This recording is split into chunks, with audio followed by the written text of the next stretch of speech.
اور یہ میرے الفاظ نہیں ہیں، میں یہ الفاظ ہیں حکومت میں شامل چند لوگوں کے، تو اس لیے یہ طے کر لیا گیا کہ صدر کو فوراً جو ہے نا اسمبلی حلف اٹھاتے ہی فارغ کر دیا جائے گا۔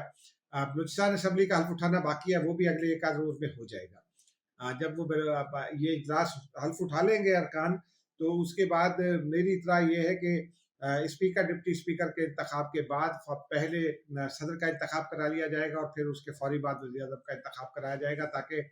نیا صدر منتخب ہو۔ آصف علی زرداری ہی ایک جانب سے حکومتی امیدوار ہے، دوسری جانب سے بھی امیدوار سامنے نہیں آیا، لیکن بہرحال وہ جب پھر امکان اس بات کا ہے کہ وہ صدر منتخب ہونے کے بعد جس روز وہ منتخب ہوں گے اس سے اگلے روز وزیر اعظم سے حلف لے لیں گے۔ تو یہ حکومتی حکمت عملی دکھائی دیتی ہے، لیکن ناظرین معاملہ ذرا سنجیدہ ہے۔ صدر مملکت کو بھی یہ سوچنا چاہیے، صدر کو آرٹیکل 148 کے تحت امیونٹی تو حاصل ہے، لیکن یہ امیونٹی انہیں اپنے جو سرکاری فرائض ہیں ان کی انجام دہی میں حاصل ہے۔ جہاں آئین اور قانون کا معاملہ ہو، وہاں ماضی میں بھی 2 بار عدالتیں قرار دے چکی ہیں کہ صدر نے جان بوجھ کر آئین کی خلاف ورزی کی، اور جب آپ جان بوجھ کر آئین کی خلاف ورزی کرتے ہیں تو پھر آپ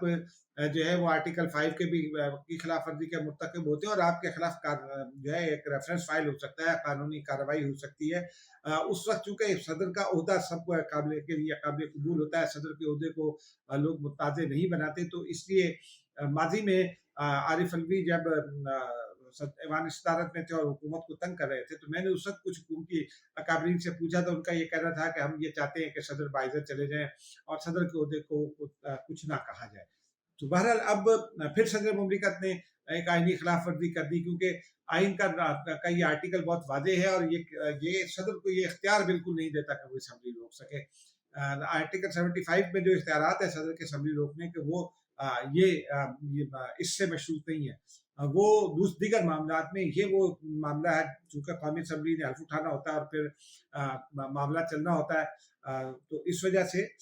صدر نے یہ بہت واضح آئینی خلاف ورزی کی۔ لیکن ایک اور معاملہ بھی ہے جس پہ صدر کے خلاف کارروائی، ایک تو یہ معاملہ ہے، دوسرا یہ کہ جو 9 مئی جیسے واقعات ہیں اس کے بارے میں 2-3 روز پہلے وزارت دفاع نے اور سیکیورٹی اسٹیبلشمنٹ کے حکام نے یہ بہت واضح کر دیا تھا کہ اس میں ملوث اور اس کے کسی سہولت کار کو نہیں چھوڑا جائے گا۔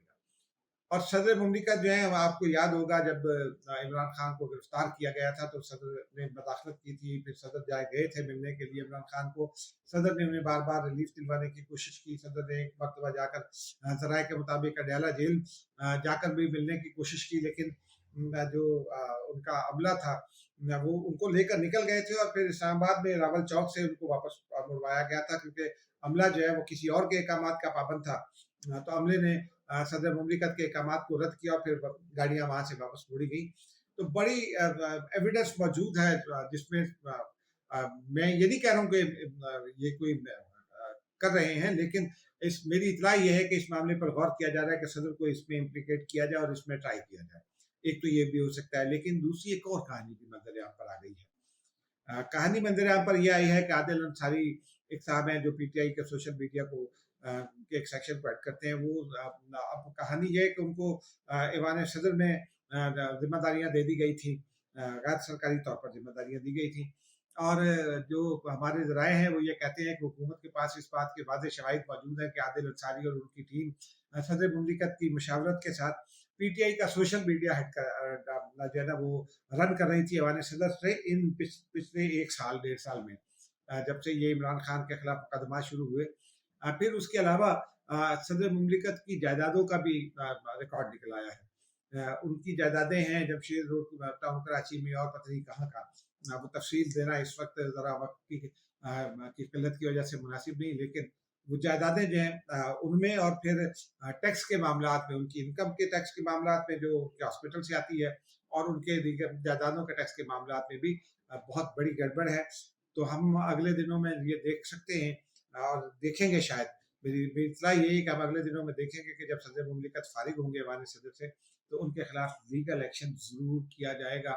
اللہ کرے کہ نہ ہو، معاملات جو ہے وہ صدر مملکت کو اپنی غلطی کا احساس ہو جائے، لیکن صدر اپنی غلطی کا احساس کرنے پر تیار نہیں ہے. ابھی اطلاع یہ ہے کہ شاید وہ وزارت